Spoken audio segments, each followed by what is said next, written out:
sangwa ding thia kom zin ama sa pian tain pathin ka thang ba in chule tu nyong ke form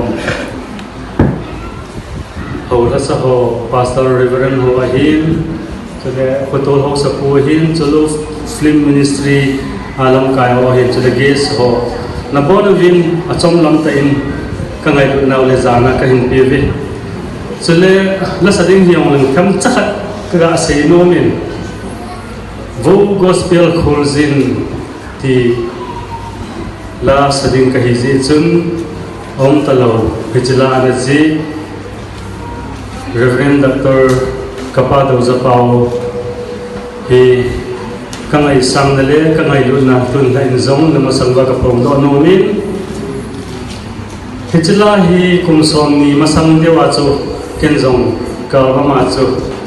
lam nei hilin album a chakan zau sa ahin isia center ko hazong na savin adam dang na savin tu nai deuchun senapati langa isu ki ho ro mei hwan zong hoi lai an lo ham kan number an ke lau vin an thum vin ke zong hi chela hi asamai mai ka hin copyright ken ke nei poi ala sim hi mi chu ma hi ka tile line and hol pin nang kasano mi ati ji chun cha kapal ho na hin chale katu pa le le hin amo ko ma ka ga do la hi chi munzu sia sa thei tin la ki sim ni pida ki phal da te ma tia chu ki chala u chu kan pi khum zong khumu video album zong bolo a hi tan ai la tu nai cha khat chun original tune ti khat hong ding do kin youtube ma na li ho chun na mu di o hin ai le to hi original tu na chu hum ke tha hum ki na hin ade diu hama de lo diu ham chu ke pon hiang le kum chu ki hum cha ya che hi tun ha hi release ho hin ai pi yong le chla chu pathin lo ki ding hin sang ka tin comment tam pi yong in alui pa ngai zoi ti tam pi yong in alui pa cho pha zoi ati ai ba ma alui pa cho hai mi lo tin mi lo si to a tha pa hi angai ti so ke diu hi ni pi yo se kan kip naw ni le o gospel khulzin Hãy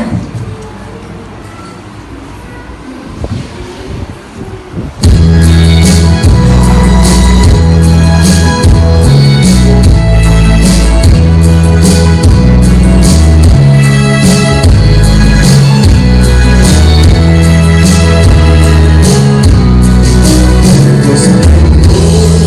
cho kênh Ghiền Mì Gõ để không bỏ lỡ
san kita